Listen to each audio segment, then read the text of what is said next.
Hello everyone, welcome to lecture 12. We will see more table example in this lecture. I'm your instructor, Ms. Laura Low. We are in week 5, module 5 now. The same, we will have 3 lectures in this week. So in today's lecture, we will just do some table review and practice since we already learned all the functions from tables. In the next 2 lectures this week, we will talk about more topic about conditionals and iteration. So you will see more example about that. So the first thing, let's see some table review. In the past couple weeks, we talked about all the table functions. So let's do some review about the important table method. So for more information, you can click on the link here. So we'll have more Python reference website you can refer to. But here we just quickly to review some important method we already introduced to you. When you have an existing table we call T, if you just want to choose some specific columns, you can do the T select, then specify the name of the columns. So those columns, the name of the columns you specify, they will include in the new table. Or if you have just maybe last column you want to drop from, so then you can do the T drop. So the same thing, you specify the name of the column, they will create a new table without those columns. The same thing, if you want to have specific rows you want to include in the new table, you just do the T.take. So then you specify the index for the row. Remember, the index starts from 0. We talk about this one, we have example for the take. We didn't talk about exclude, but exclude will be the same thing, they will include specific rows only. But opposite from the take, you specify the index you want to include in the new table. Exclude, you specify the index of the row you don't want to include from the old table into the new tables.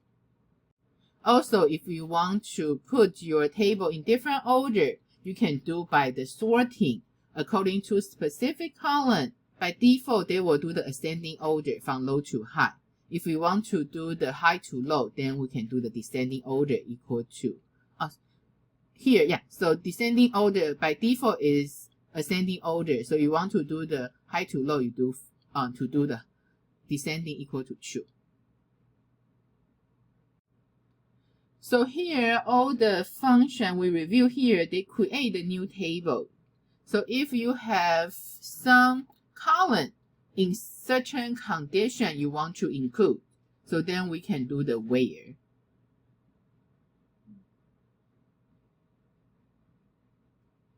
Then you can apply a function to certain columns. So that's the function name. So remember, when you do the apply, you have user-defined function, and according to how many arguments you want to pass into the function name. So that's why different argument number, you specify different argument in the apply function. So they are from the specific column we will pass in the value in. And also remember, we talk about group. So when you group, you can group according to one categorical data. You can pass in the column name, or from this specific column, you want to apply how to display the data. So then you can have the function.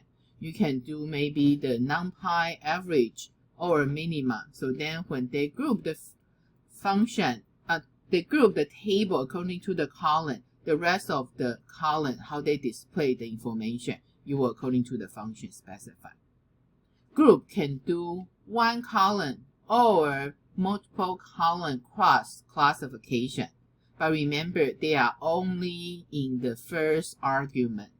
So if you have more than one column, don't forget use the square bracket to use a list specify more than one column.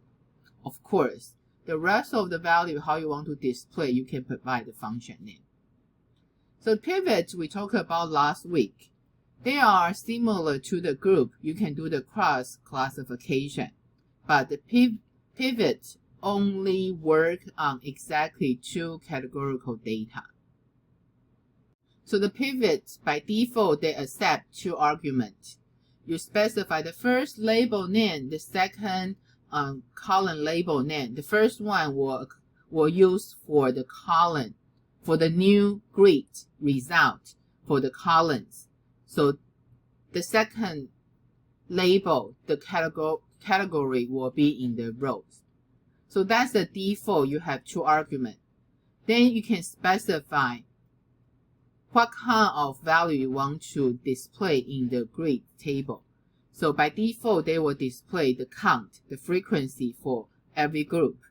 Otherwise, you can specify the third argument with the column name. So then they will display the value. And how we will do the aggregation value according to the function name you specify. And the last one we introduced last week, and also we didn't give you many examples. So today we will talk about more is the join function. So the join function, remember T is the table 1. Then we have another table. They have one column with the value match one of the column in our original table. So we can join two tables together. So then the first column name is from the original table. So from this column, they have the matching value from the second table. So then the last argument, you just specify the column name for the other tables. So make sure you review that and also think about those examples we already show you in the video. So make sure you understand how to do that. If not, go back to see the example. So then, like we say, we have some reference page. So those, we summarize those Python functions you can refer to. That will help you to do your homework assignment, project, and even prepare for your midterm exam. So that's this example. Okay, so that's our lecture 12 Jupyter Notebook example. So the same thing, that's include the library we want. So here, this one just an example we want to show you. You can use the NumPy function to display. You see here the x, y, we play with our trigonometry. Okay, so that's fundamental trigonometry. But this example, we won't ask you to understand how the trigonometry work. But one thing we just want to show you a graph that's Happy Valentine's Day. Okay, so this one actually is not really data science. So then we just play with the Python, the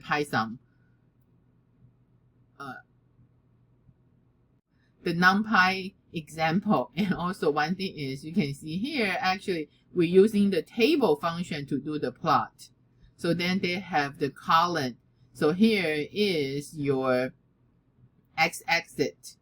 Then your y-axis, we don't have anything. But then you can display a heart to show your heart picture. Okay. So then the next one, let's really see our join example. Today, when we talk about the join example, we will revisit our census data. So remember, we have the census data we introduced in week 3. So let's see here, how can we do for the join example? Okay, so if you remember, so just we do always do 10, so let's don't do the show. So then by default, they will show the first 10 row. Yeah, so if you remember our census data, we have the sex code. 0 represent, actually 0 represent the old male and female. So then 1 represent male and 2 represent female. So we have the age start from 0 to 100. But 100 is include all the people age over 100. Then 999 is the total.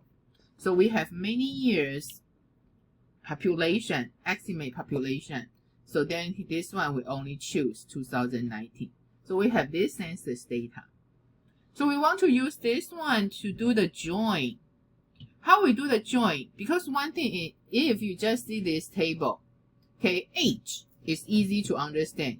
0 means 0 years old, 1 years old. So kind of these two columns, we just right away see that the table, we know the meaning.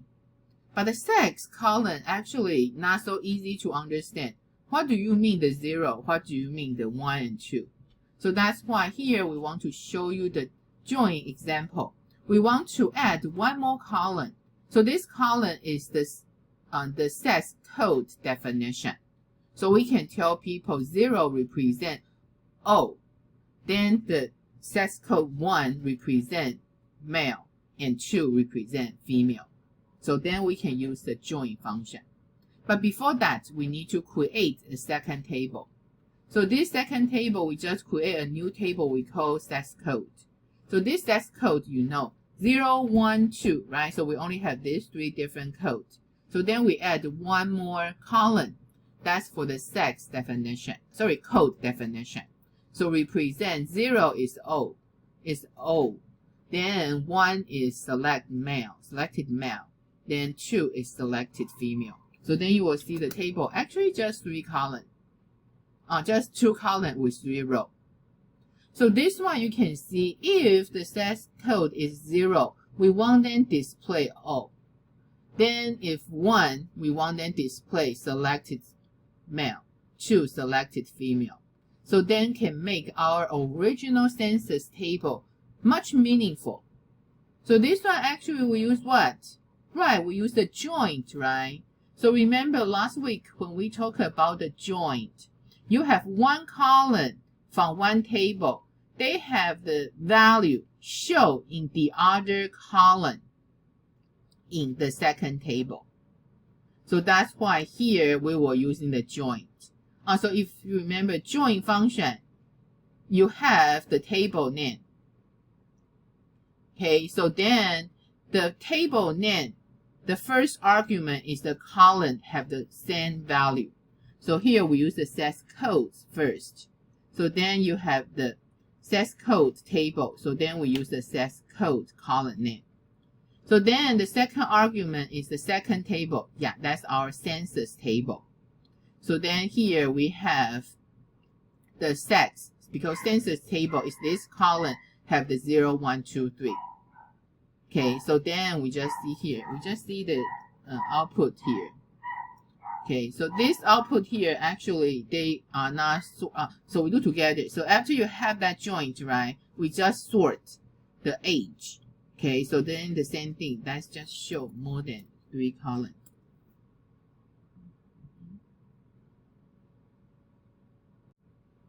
Oh, that's quite interesting. I didn't know if they show you without the parentheses. They didn't really format very well.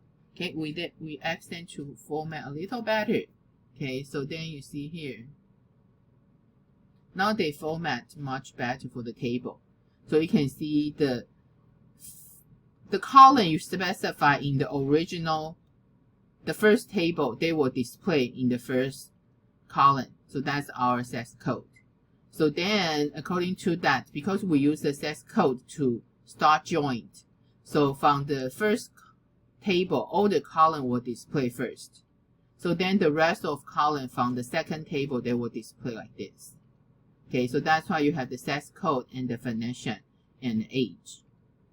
Okay, so you will say, one thing is why I do like this is one thing is we want to have the sex column to display first. But also one thing is we want to have the name sex code. So otherwise you see exactly the same information. If we make the census is the first table, then that will be the sex column from the census table, right? So then from the sex code table, then the column is sex code. So you can see here, these 2 ways to do that. They show exactly the same row number. But the different thing is just the column order is a little different. It depends on which one is the first table you try to join. But the other one, we do this one, it's just because they call sex code. So since we say the code definition is better this way. Otherwise, if you want to use the census to start doing the join first, so then they will show is the column name is sex. But of course, we can relabel this one as a sex code. So either way is fine, just the column order is a little different.